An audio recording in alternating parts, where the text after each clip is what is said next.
Ubicación, México.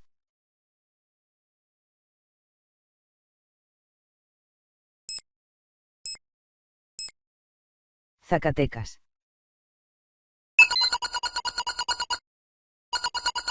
Jerez de García Salinas. Escuela Ignacio Zaragoza. Tiempo completo.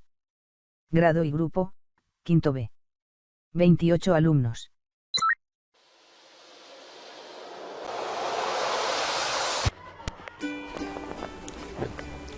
Durante la primera jornada de prácticas se trabajaron en total 9 días, siendo 5 días de la primera semana, del 9 al 13 de marzo, y 4 de la segunda, del 17 al 20.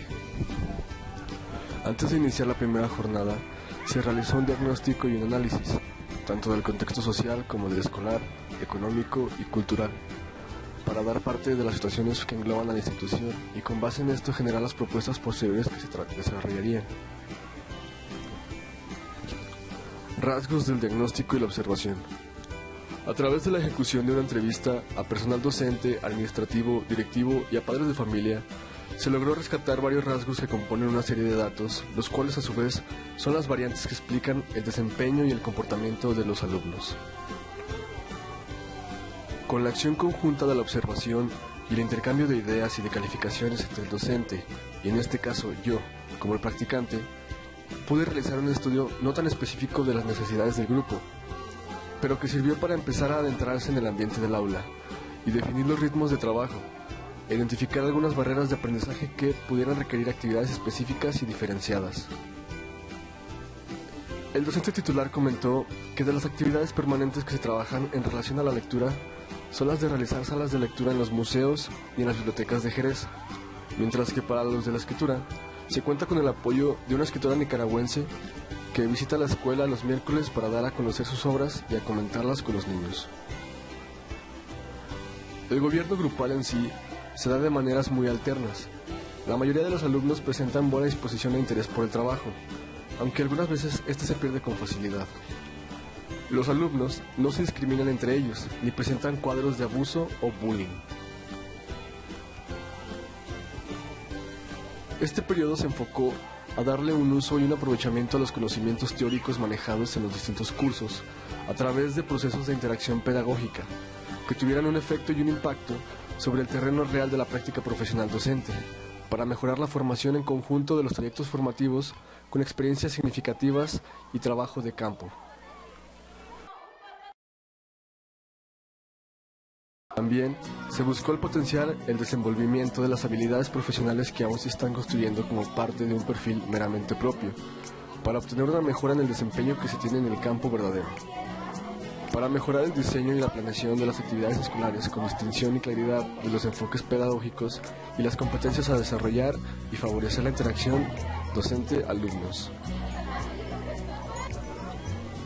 La planeación se pensó a partir de los modelos de la enseñanza situada y la cognición situada, el aprendizaje basado en problemas, aprender en contextos comunicativos y la cognición situada, de Frida Díaz Barriga Arceo. Al trabajar con el aprendizaje basado en problemas, el proceso de aprendizaje convencional se invierte. Tradicionalmente primero se expone la información y posteriormente se busca su aplicación en la resolución de un problema. En el caso del ABP, primero se presenta el problema, se identifican las necesidades del aprendizaje, se busca la información necesaria y finalmente se regresa al problema. Antes de analizar al trabajar el proceso de aprendizaje en contextos comunicativos, primero tiene que comprenderse el significado mismo de aprendizaje. El aprendizaje puede definirse como una práctica constructiva, propositiva, intencional, activa y consciente, que incluye actividades recíprocas que implican intención, acción, reflexión. Como lo menciona Frida Díaz Barriga, el aprendizaje se sitúa en un contexto determinado y depende de las oportunidades y restricciones que éste ofrece, mientras que la cognición misma es situada, pues el aprendizaje implica cambios en las formas de comprensión y participación de los sujetos en una actividad conjunta que ocurre en un contexto determinado. Así que, al desarrollar una práctica a través de estas estructuras y a través de la generación y guía de las distintas situaciones didácticas, se trata de interrelacionar situaciones del contexto en el que estén inmersos los alumnos y envolverlos en actividades que requieran seguir un proceso de acuerdo a los esquemas de estos modelos.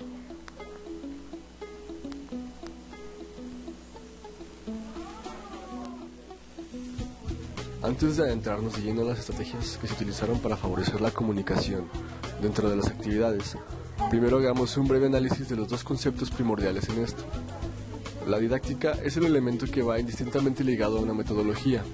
Se enfoca más en el proceso que en el resultado, es decir, se interesa por el cómo se va a enseñar, más que en qué se va a enseñar. Partiendo de esto, los caminos que guíen las actividades de aprendizaje deben actuar en conjunto con el currículum, reconociendo la importancia que tienen los contenidos y relacionándonos con los procedimientos. La didáctica es la aplicación de las estrategias a través de una metodología.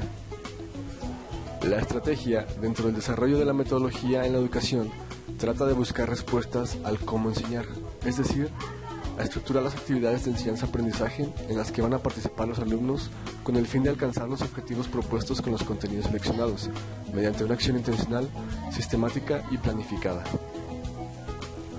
Los sistemas de clasificación de los métodos de enseñanza, hablando del método tradicional, método activo, método expositivo, método por descubrimiento y método observacional, son demasiado vagos y generales, y bajo una misma etiqueta se hace referencia a menudo a tratamientos educativos sensiblemente diferentes, lo que obliga a redefinir las estrategias para cada caso en particular. Así, se comprende que la didáctica es la aplicación de las estrategias a través de una metodología. Ahora, ¿a qué se refiere el buscar generar estrategias que posibiliten la creación de ambientes favorables para el aprendizaje con un enfoque en la comunicación? Buscar desarrollar en los alumnos el saber escuchar, saber escribir, saber hablar, saber leer y saber reflexionar.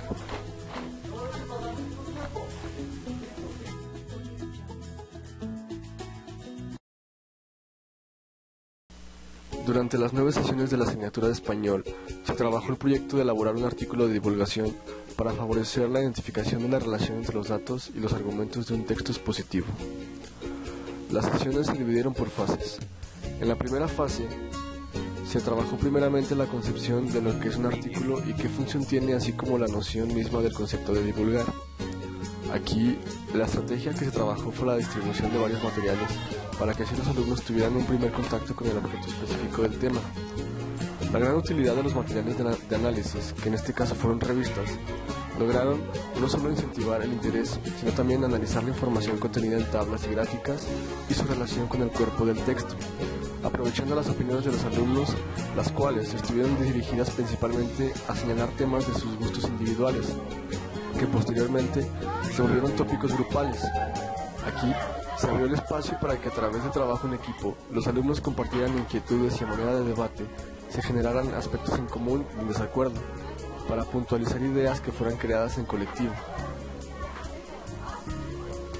La mejora de la calidad para los procesos de comunicación que el trabajo en equipo brindó se puede relacionar a la descripción que hace Vygotsky del alumno, como el verdadero artífice del proceso de aprendizaje de quien, en último término, construye, modifica, enriquece y diversifica su conocimiento. Y retomando el ideal que enfatiza, en el cual debemos facilitar las actividades que favorezcan trabajos cooperativos y relaciones de tipo tutorial, alumno-alumno, y que resalten la constatación de los resultados de la actividad propia y el papel educativo de los errores, se ubican en un primer término las dudas que en esta primera fase surgieron en cuanto a los distintos tipos del contenido de los artículos, para lograr que los alumnos vuelvan a reflexionar sobre las características y funciones de estos. En la segunda fase, se asignó a los alumnos a que investigaran sobre un tema, en diversas fuentes de consulta, para después compartir sus resultados con el grupo a través de una exposición. En esta parte, se pudieron identificar problemas de difusión y reflexión de ideas, relacionados en algunos casos al miedo de hablar en presencia del público, mientras que en otros se observó la clara dificultad de la necesidad de leer para concretizar ideas. La estrategia que se utilizó para resolver esta situación fue la siguiente. Las exposiciones se redujeron a un número determinado de niños, es decir, se tomaron grupos reducidos de alumnos dentro de los cuales se realizaron las exposiciones, pero ahora no se expondría el tema como tal, sino que se elaboraría un dibujo a partir del tema y el alumno daría una pequeña reflexión de lo que representa el dibujo. Esto para los casos de los alumnos con problemas de socialización y difusión de ideas. Para los casos de niños con dificultad para la comprensión y reflexión de los escritos, se manejó una dinámica que consiste en una trivia de los contenidos. Así se logró que los alumnos identificaran ideas cortas y que fueran más concretos en sus respuestas, favoreciendo también a la distinción entre datos, argumentos y opiniones. Finalmente, en la tercera fase, se trató de poner en práctica las habilidades de escritura de los alumnos, remitiéndolos a elaborar un artículo de su propio interés y autoría, estableciendo parámetros o requisitos que se deberían de cumplir para valorizar el trabajo y el resultado final. Se mantuvo una dificultad en algunos alumnos sobre la redacción y la construcción del artículo. Se trató de guiar el trabajo a través de distintas formas, como el trabajo en el centro de cómputo para que los alumnos pudieran trabajar con otro estilo de redacción. Se trabajó también el análisis de videos sobre las formas de escritura de un artículo de divulgación, poniendo énfasis en los temas de interés. Esto arrojó resultados no tan notorios, pero en su mayoría benéficos para los alumnos que presentaban dificultad. Conclusiones. De acuerdo a los resultados, se observa que primeramente es necesario fomentar en mayor medida las participaciones, puesto que esto genera un desempeño regular en la mayoría de los alumnos. Por otro lado, las tareas no presentan mayor dificultad y parecen mejorar la comprensión de los temas revisados en clase. En cuanto al desempeño en clase, se obtuvo que los alumnos cumplen con las tareas, pero al relacionar los contenidos existen dificultades aún para concretizar ideas y opiniones personales. Lo principal que se puede poner en marcha es la implementación de otras estrategias que tengan un enfoque más dinámico y versátil. La iniciativa de los alumnos es un factor benéfico para el trabajo grupal, pero es la extensión de los temas la que se presta también para trabajarlos en equipo.